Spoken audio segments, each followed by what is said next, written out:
Hey everybody out there, this is John from Breakthrough Apps, and today I'm doing a post on how to make an email signature that works. We've tried to do this in the past, gone through multiple different freelancers and spent way longer than should have been spent trying to make the email signature work well when we send it to people, to make it still work the way that we wanted it to and look the way we designed it. But also, when we're sending from a Mac to a PC, maybe a PC using Outlook 2010, or to an iPhone and then an iPhone back to a desktop, we want to make sure the signature maintains as much consistency across the design as possible. And as email is a very outdated thing these days, it was quite a challenge, and we wanted to really make this video to take away the pain for a lot of people and just get right to the bottom of making an email signature that works in the simplest way and quickest way that we can show you. So, if you want to get your email signature looking good and working across different devices, you've come across the right video and the right post. So, without further ado, I'll jump right into it. To start with, before I waste anybody's time, I'd like to set some expectations and outline any prerequisites you're going to need to achieve this. So, number one, you can see the email signature up in the top left-hand corner here. This is what we're going to be creating today, a design that looks like this. You can see in my email client here as well. That's what the email signature looks like just when it's embedded within my email app. And to do this, we're going to be using two popular Adobe apps, number one being Adobe Photoshop, and number two being Adobe Dreamweaver. Again, we want to really focus on keeping this simple, not having to jump into custom code, and just getting the job done, really, in a matter of a video tutorial. So they're the things that you're going to need. Expectation is to create a design, an email signature like this with Photoshop and Dreamweaver without touching any code whatsoever. Okay, let's jump in. So first off, open up Photoshop, and I'm assuming right now you've already got a design laid out in a PSD format or other format. I'm just going to be taking you through right from the PSD to the actual implementation. So I'm just running the latest Photoshop, which has the generator feature. If you don't have the generate feature, then you can just click the items and then go File, Save for Web. But for now, I'm just going to be using the Photoshop generator feature. So anyhow, you're going to go up to the top, click File, and then Generate Image Assets. And on the on the right hand side, I just have four assets that I want to export here, which are the logo, Facebook icon, Twitter icon, and a website icon. All I'm going to do is give them all names that are applicable to each item, and then put .jpg at the end so that it exports it automatically to a folder where the PSD is located. And I can just drag these images straight into Dreamweaver thereafter. Also got obviously text, so name, position, phone number, and email address. Limitations with email are that you want to keep the fonts to standard fonts as opposed to bringing in fonts from Google Web Fonts or Typekit. In here we've designed it with Futura, but we're defaulting to Helvetica when we actually implement it into the email client, just as another FYI. So now that we've got that out of the way, we've exported the PSD files, so the assets. I'll open up the folder where the assets are exported. As you can see, I have Facebook icon, logo, Twitter, web. Right, so now that we have all of the assets and all of the information, you want to open up Dreamweaver and create a new document. So what you'll be doing, you'll be going up to the top, click File, New, and then we'll just go HTML. And then in the doc type, something that I've found through testing is that you don't want to go to HTML5 because most browsers, and for us at least, clients that we're sending emails to aren't going to have HTML5 right from the get-go in their email client. So what I've done is you want to go down to XHTML 1.1. So that just takes it right back to the basics for maximum compatibility here, assuming that not everyone has the latest and greatest email clients. So once you've done that, XHTML 1.1, you've selected HTML, click Create, and there you have it. We have our new document.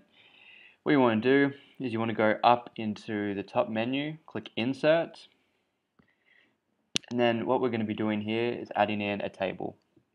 So the table is going to have 2 columns and 0 rows to start with. What we'll do is we'll do 300 pixels each and do a border thickness of 0. Click OK. And now we have our foundation down. We're going to have the logo in the left-hand column and the rest of the content in the right-hand column. Obviously, your email design is probably going to be a lot different and not followed by the exact same things as what I'm doing here. But for example's sake, we're going to be recreating this email. So as you can see in here, we have the logo, 3 icons, and then 4 lines of text. To make this all display not quickly, but correctly, we want to insert extra columns, extra tables. And you can see here, there are 5 lines. We have the name, the title, the phone number, the email address, and the social media icons. We want to put them into 5 different rows. So what we'll do here is we'll do 5 rows, each just 1 column. We'll do them 200 pixels in width and do border thickness 0. We can do the cell spacing a little bit later on, but actually what we'll do vertically, we'll do 5 pixels. Again, we can adjust that later. We'll click OK. And as you can see here, we've now added in 5 more tables. We'll drag that out a little bit. So this is the basics of the design. Okay, so got all that down. You want to get the width of the table as a whole, bring that down to 320 pixels. Again, you want to keep it to 320 pixels so that it works well on an iPhone or a mobile device when you're sending it, using 320 pixels as the assumed base resolution. First and foremost, we'll add in our logo to the left-hand side. So I'll go into Finder, I'll grab our logo file, bring that back into Dreamweaver, and what I'll do is I'll simply drag and drop it in. Now it's going to come up with an error message or a warning message just saying, hey, you might want to reference the actual file and not the local file. So what I've done ahead of time is I've opened up 4 different tabs here where we have all of the files on our server. So I'll grab the URL to that file, and then I'll head back over to Dreamweaver, and down here where we have the link, right above that where it has src, just want to erase anything that's in there which is referencing the local file, and then paste in the one from the web. So there we go, there's that pasted in. We'll do the same with the 4 social media icons, but first and foremost what we'll do is we'll insert another table, and in this case we're going to have 0 rows and 3 columns, each at 50 pixels with no cell padding. Again, we can change this after, so no vertical cell padding, but we'll do 5 just for that one there. Actually, we'll do 0 there as well. Okay, click OK, and then you'll see we have 3 boxes here, and this is where we'll be dragging in the social media icons. Great. So go back to Finder. First, drag in Facebook icon just into the first column there.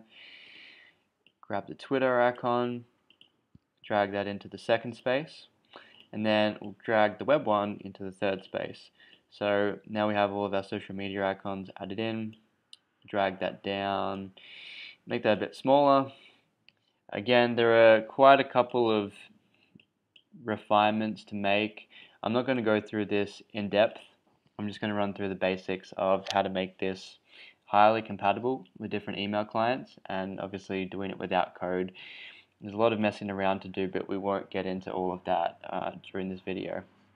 So next up is just to literally go into Photoshop and paste in the different information, so name, title, number, and email address.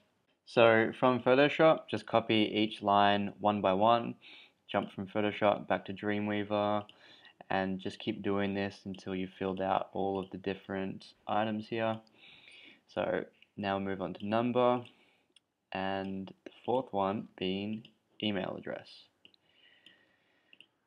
Paste that back into Dreamweaver, and then we go, if we do a live preview, we can see we've got the basics down of the email signature. Next up, we're going to do some simple formatting. So starting off with the different rows and columns that we have here, which have the 5 different lines.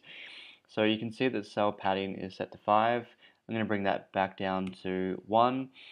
One of the main requirements of our signature, our email signature, I'll just go into live preview, is that the text is just about within the height of the logo space so that it's not sort of sitting outside of it.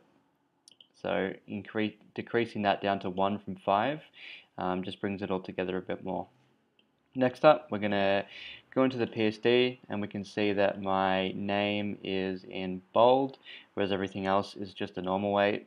So I'll just bold my name just by using the bold in the HTML section down the bottom here. And we want to change the font of everything. If you go into the CSS, if you just click CSS down the bottom there, and then it has fonts right here, and you want to just look for whatever font you want really. In this case, we're going with Helvetica, so I'll just change each one to Helvetica. Bear with me 1 second. Helvetica and Helvetica. Cool. Great, so I'll do another preview. And we can see it's a big improvement over the last one. We've got some more consistency in the style of the font, and everything's more aligned. We'll do some final edits really quickly, just to make sure that everything's consistent with the Photoshop design, just by making the colors changed, the fonts the same, the right text size, and also referencing the links to our social media and website. So what I'll do is I'll jump into Photoshop, and I will copy the hex code for the color of the text here. So we'll just copy that. Now open back up Dreamweaver, select the text, and I'll go down here into the CSS tab and paste that in here with a hashtag in front. I'll also do that with the second line below, paste in the color, and I also want to make this text 14 pixels, and also 14 for the one above. And then to specify the above 2 words here, which are the title and the person's name, we'll put these both at 16, consistent with the Photoshop document. And we'll also give a bit more spacing between the text and the logo, just by clicking in here and making the width 0, so it just reverts to auto, and then dragging this over a little bit just to increase the spacing. Next up is to reference the Facebook, Twitter, and website icons, both referencing the online files and the link to their corresponding directories. So I'll start off with the Facebook icon. Just copy in the URL from your web browser and paste that in just in the field here where it comes up src. And then we'll go facebook.com/breakthroughapps, your link to your Facebook, whatever icons you have there. Now I'll add in Twitter.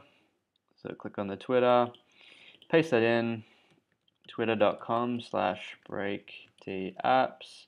And then finally, we'll add in the website logo, sorry, the website icon. So one last thing, and then breakthroughapps.com. Now, if we do a live preview of this, we can see we're getting really close now. We have the social media icons that go to the website, the corresponding links. We have the email address, phone number, person's name, and their position with the logo on the side. So that's really done with actually making the email address itself. And so using the XHTML 1.1, or the one that we chose originally, with this method will give you really high compatibility. A lot of the time when you're sending emails back and forth between clients, different devices, etc., it can just get really disorganized. But the way that this is done just in a really simple way. Should keep the consistency when sending back and forth for quite some time, even to older email clients like Outlook. It should still stay in a pretty good condition. The next question you're probably wondering is, that's great, now I've done the email signature, but I actually want to test out and see if this works. How do I actually implement it into my email client? How about adding it to my iPhone? Is that difficult? So in the next two bits, I'm going to go through adding it in your desktop email client and also on your iPhone. I'll do a screen recording for both. So first of all, you just want to save out the email signature. So file, save, and then save it to your, just save it to you wherever you want really. And you want to open it up just in your browser like this. And all you want to do is click in the browser window here. And I'm just on a Mac, and I'm pressing Command A to select everything. On a PC, it's probably Control A. So just Command A on a Mac, that selects everything. And then you want to hold down Command C to copy it all. And it's really simple. All you have to do, open up your email client, whatever one you're using, go to the signatures area, and you just want to paste that in. So literally Command V, and then that pastes in your newly made email signature. And because you've referenced all of the files online, so you've added URLs to these things, it doesn't matter if you've copied this locally because it's referencing everything uploaded on your server anyway, so that's not an issue. However, you will need to upload it somewhere that you can access off your iPhone in order to add it as an email signature on your mobile. So we'll go through adding it on your iPhone right now. So to add the email signature to your iPhone or mobile device, I'm just doing an iPhone iOS walkthrough at the moment. What you want to do is navigate to your web browser, Chrome or Safari, doesn't really matter, and then locate the URL where you've uploaded the HTML file to your server. So what I've done is I've loaded in the email signature. I now have access to it on my iPhone, and again, really simple. All you want to do is hold down your finger so that you get the drag option, select the whole email signature, and tap copy. Next, what you want to do is head over to settings. I'll take this back, and once you're in settings, right up at the top, you want to scroll down to mail, contacts, calendars. Click through to that. Scroll down a little bit until you get to signature. And then once you're in signature, yours might be blank, but if not, just erase the old one, hold your finger down, press paste. Sometimes it's going to come up as a different font, so all you want to do is erase that and paste it back in, and once that's pasted in, although it might still look like it's the old font, that should load in the one that you've set up, so in my case, Helvetica. And then it's done. You can open up your email client on your iPhone or your mobile device, and then that will start sending your brand new email address. That's how to do it on the iPhone or on a mobile device, and also how to do it on desktop. And that wraps it up, everybody. That's how you do an email signature with no code in Dreamweaver. That is highly compatible, that works in older versions of Outlook, works on mobile devices, and doesn't completely mess up when you send it back and forth. Again, really simple method. Hopefully I explained all of the points that you'll need to know to make it work properly in this video tutorial. There'll be other information in the description where this is uploaded, and also on the corresponding blog post as well. Hopefully I'll put some good resources in there for any additional help that I haven't covered in the video, but I think it covers all of the basics really. Thanks for watching, enjoy your new email signature, and we'll catch you guys in the next post. Bye.